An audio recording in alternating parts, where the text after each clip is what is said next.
ආයිබෝන් යාළුවනේ මම චමිල් වීරසිරිවර්ධන අදත් අපි කතා කරන්නේ ලංකාවේ දේශපාලන තත්ත්වය.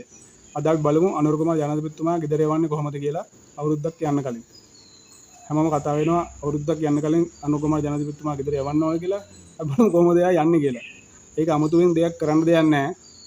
එයාම තමයි එයාගේ දුර කාලය ඉවර වෙන කලින් අවුරුද්දක් විතර යද්දි ගෙදර යන්නේ. ඒකට හේතුවක් තියෙනවා. අපි පිටිපස්සේ බිත්තියක් තියෙනවා. අපි හිතුවත් මේ බිත්තිය අපි දන්නා මේක බිත්තියක් කියලා. ඒක බිත්තියක් කියලා කොහොමද ටෙස්ට් කරන්නේ? ඒ බිත්තිය තල්ලු කරාට පස්සේ බිත්තිය හෙල්ලෙන්නේ නැතුව එම්ම තියෙනවා. නමුත් අනුර කුමාර ජනාධිපතිතුමා කරලා තියෙන ලොකු බොරුවක්.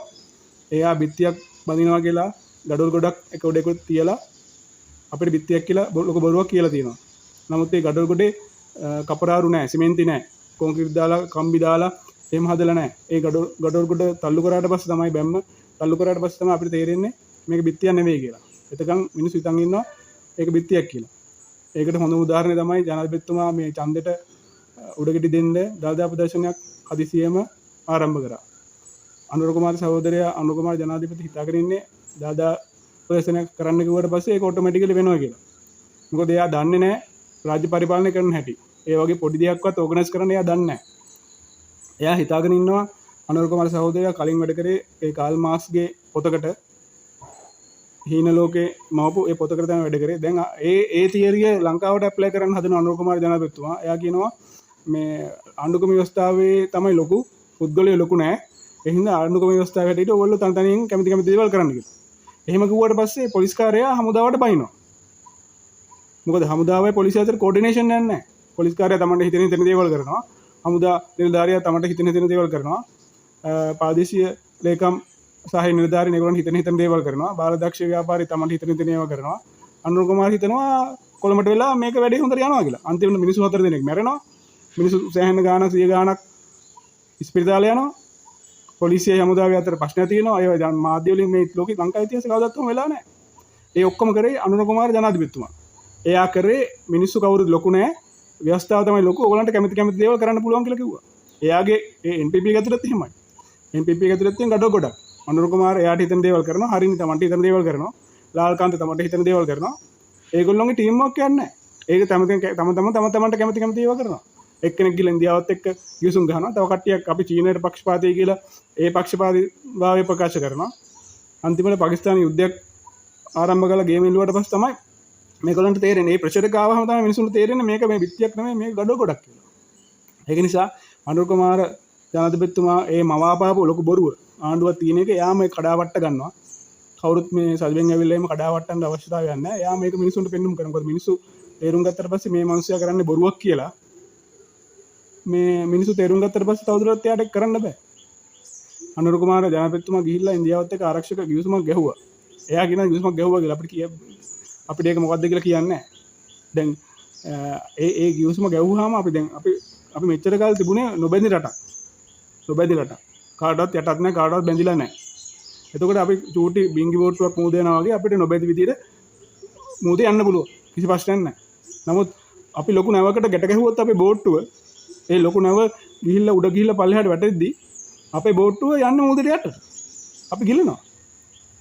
චීනේයි ඉන්දියාවයි පාකිස්තානයේ ඇමරිකාවයි ගහන ඒ සෙල්ලම් අස්සේ අපේ ගිහිල්ලා ගැට ගැහුවට පස්සේ නොබැඳි රටක් විදිහට තිබිච්ච මෙච්චර රට මේ රට මිනිස්සු ඉස්සර බොහොම කල්පනා කරලා නොබැඳි රටක් විදිහට තියාගෙන ආවා. ඒක ගිහිල්ලා ගැට ගැහුවට පස්සේ ඉන්දියාවේ නැව පාකිස්තානෙත් එක්ක ගේම ඉල්ලුවට පස්සේ අපි මූද යට. ඒක බොහොම සරල තත්ත්වයක්. ඒක තේරෙන්නේ නැහැ අනුර කුමාරට. අනුර කුමාර ඒ කියන්නේ මේක ඔක කරලා දැනුම දැන් අපි තුන් ලොකු දැන් ලොකු මුදලාලිලා එහෙම ගෙනාවනේ මේ උනුත් එක JVP එක අනුරට දෙමු කියලා. ඒගොල්ලෝ හිතන් ඉන්නේ අනුර කුමාරට සල්ලි වලට ගන්න පුළුවන්. අනුර කුමාර ඒගොල්ලන් කියන පදියට නටන්න පුළුවන්. ඒ හින්දා අනුරව ගේමු කියලා අනුර ගෙනාවා මුදලාලිලා. ලංකාවේ මුදලාලිලා. ඔය හාල් මුදලාලිලා අරගොල්ලෝ මේගොල්ලෝ ලොකු මුදලාලිලා කන්ටේනර් මුදලාලිලා තමයි අනුර කුමාර ගෙනාවා. මොකද ඒගොල්ලන්ගේ වැඩේ කරගන්න. ඒ මිනිස්සු සල්ලි පම්ප් කරලා එහෙම කියලා ගෙනාවා. නමුත් ඒ අනුර කුමාර ඒ වගේ පොඩි දේවල් කන්ටේනර් එක පාස් කරගන්න හාල් ගාන පොඩ්ඩක් වැඩි කරලා මේසෙට තට්ටු කරලා හාල් මේ මාෆියාවෙන් කෝටි ගානක් හම්බ කරගන්න ඒ වගේ වැඩ වලට හොඳ වුණාට රාජ්‍ය පරිපාලනයට අනුරට කරන්න බෑ. ඒ කියන්නේ දැන් හිතන්නකෝ යම් බිල්ඩින් කන්ස්ට්‍රක්ෂන් කරන මිනිස්සෙක් ඉන්නවා කියලා. ඒ බිල්ඩින් කන්ස්ට්‍රක්ෂන් කරන මිනිස්සයාගෙන් ඉංජිනේරු දෙන්නෙක් ෆේල් වුණා කියලා සින්දුකේ ඉන්න අල්ලපු ගෙදර මිනිස්සුන්ට කියන්නේ නැහැ මට බිල්ලමක් හදලා දෙන්න කියලා. ඒ සංගීත සංදර්ශනයේ සින්දු දෙන්නෙක් සින්දු කියන්න ගිහිල්ලා ඒ සින්දු කියන කට්ටිය ආවේ නැහැ කියලා. ඒ සංගීත සංදර්ශනය කරන මිනිස්සයා අල්ලපු ගෙදර බාසුන් නැහැට කියන්නේ නැහැ නේ සින්දුවක් කියන්නේ කියලා ස්ටේජ් එකේ නගලා. එහෙම කියන්නේ නැහැ. ඒ වගේ කරන්න බැරි දෙයක් තමයි මේ බාර දීලා තියෙන අනුරට.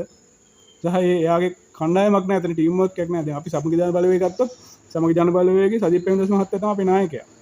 එයාගෙන් කොන්ක්‍රීට් දාලා ඒ කම්බි ඇදලා බදාම දාලා හදපු හොඳ හයිය තාප්පයක් තමයි සමගිදාන බලවේගය කියන්නේ. කවුරු හරි ඇවිල්ලා මාව මැරුවොත් සමගිදාන බලවේගය නතර වෙන්නේ නැහැ. ඒ සමගිදාන බලවේගය තියෙනවා.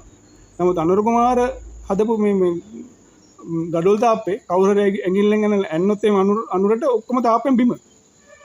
අනිත් එක මිනිසුන් තේරුම් ගත්තාම මේගොල්ලෝ මේ බොරු තාප්පයක් කියලා බොරුවක් කරන්නේ ගඩොල් තියාගෙන කියලා මිනිස්සු තේරුම් ගත්තට පස්සේ තවදුරටත් එයාට රාජ්‍ය බලයක් නැහැ. එයා හිතන් ඉන්නවා ව්‍යවස්ථා පොතේ එක තියනවා කියලා. නමුත් ඒ ව්‍යවස්ථා පොතේ එහෙම ඒ ව්‍යවස්ථා පොතෙන් රටවල් පාලනය වෙන්නේ නැහැ. කාල් මාක්ස්ගේ පොතෙන් පක්ෂ පාලනය වෙන්න පුළුවන්. නමුත් ඒ පොතකින් එහෙම කරන්න බෑ. තනි මිනිස්සු ගෙනල්ලා තනි මිනිස්සුන් නිදහස් කරා කියලා පොලිසිය තමන්ට ඕන දේ කරන් හිටියාම අමුදාව තමන්ට ඕන දේ කරන් හිටියාම මහා පාදිශීලකම තමන්ට ඕන දේ කරන් හිටියාම මෙතන රාජ්‍ය පරිපාලනයක් නැහැ.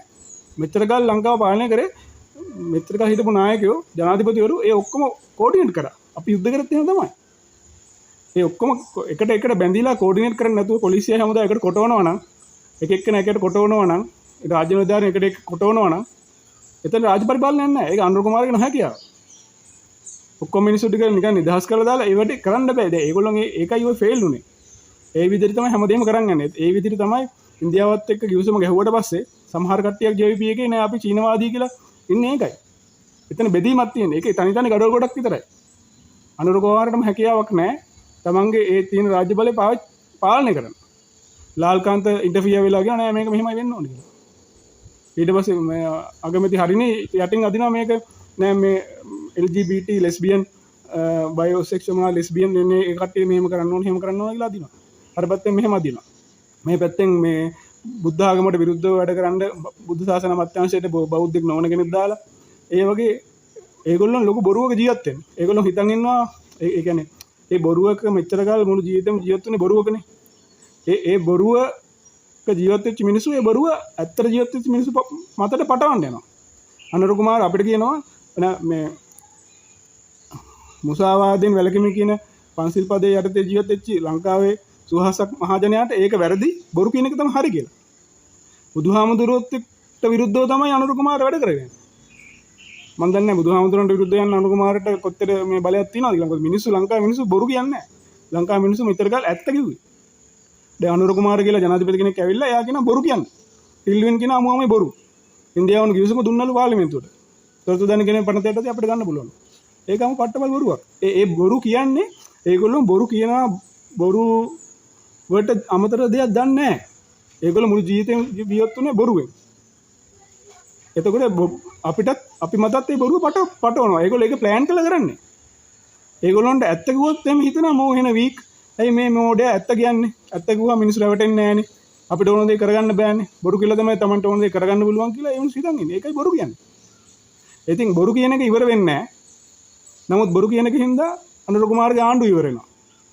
ඒක අපි ළඟදීම බලා ගන්න පුළුවන්. අපිට 아무තුන් කරන්න දෙයක් නැහැ. අපි සමගි ජන බලවේගයේ හැටියට අපි ඒ ප්‍රශස්ත දේශපාලන පක්ෂයක් හැටියට අපි බිම් මට්ටමේ ගම් මට්ටමේ මිනිසුන් ඉඳලා උඩහ මට්ටමේ ඒ ඉන්දියාවේ සහ ඒ ජාත්‍යන්තර ඒ තානාපති කාර්යාලය ඒක හරි සම්බන්ධතාවය තියාගෙන අනුර කුමාර මවලා තියෙන බොරු ආණ්ඩුවක් කියලා එකක් පෙන්නුවට අපි ඒගොල්ලෝ මොන කිසුන් ගැහුවත් අපි යන්නේ අපේ ප්‍රතිපත්ති මත කියලා අපි ඒ තානාපති කාර්යාලයට සජිත් ප්‍රේමදාස නායකතුමා දැන්වලා තියෙනවා.